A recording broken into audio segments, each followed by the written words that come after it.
You can't make this stuff up. People partnering with dogs and dancing together is a real thing. Not only that, there's an actual comp circuit for it. They have governing organizations. They have them in 100 countries, a worldwide governing organization, and it's a real thing. So you may have seen this if you're in England on Britain's Got Talent. There was also a dog-human dancing partnership featured on America's Got Talent. So yeah, the FCI runs the Dog Dancing World Championships. Yes, it's a real thing, and World Canine Freestyle Organization is a governing body. Invested in the sport and entertainment of dog dancing as a medium. Yeah, for real. Okay. Instead of dividing these things by style, like we do as ballroom dancers, for example, rhythm rumba, smooth waltz. Well, okay, we're dealing with a non-human partner. They have 4 legs. So for starters, they can't follow the ISTD book. They don't have the body parts. But they do have different divisions, 4 of them in fact, just like we do in ballroom dance. But they have categories like cabaret, or my personal favorite is called musical freestyle.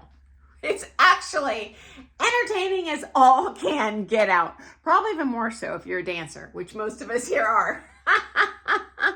And so you have one human who is partnered with one dog. They train with the dog. They are judged on a number of criteria, and I'm going to read those to you because I'm not as familiar with the dog dance sport rules. Okay, we have choreography, skill, musicality, connection, creativity, and the judges rate each couple, I use the term loosely, on a scale of 1 to 10 in each of these categories.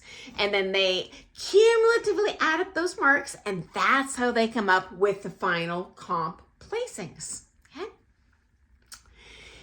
Now, the showmanship, just like ballroom dance, you see it out there and you're like, wow, that's kind of like ballroom dance. And in a nutshell, they do what's called heel work to music. What is heel work? Well, it's similar to leading and following in ballroom dance, where you communicate to the dog via your movement, whether that be, say, a touch of your heel to their paw or a hand gesture to get the dog to do some sort of movement. And in this case, they do the movements to real music.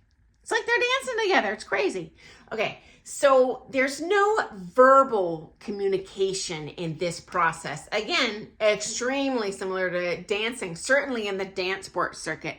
Unless you're looking at newcomer, you're not going to see a couple like cha-cha, New York, basic. Like they're actually going to be dancing with each other, responding to each other's movement. So the body movements are very similar to ballroom dance. And I'm going to share some links in the description to actual videos so you can see what I'm talking about. Depends on, I'll say the dancer, I don't even know what to call them, the competitor. Obviously the dog can't do heels and toes, but many of the humans do, not all. And I see a wide variety of genres of music, which again, they don't exactly look like what we do, but you'll see a ton of cross-pollination. And I'm going to put links and describe the dance I see it look most similar to. Also, I'm going to include links to a couple of these organizations and the comps. Huge competitions like theater lighting. It looks just like a ballroom, except it's usually done on turf. Sometimes in the smaller dog dancing comps, they do it outside on grass. But anyway, I'm going to close out here with some photos so you know I'm not making this stuff up.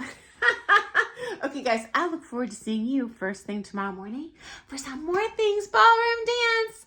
Okay, talk to you soon. See you in the morning. Bye.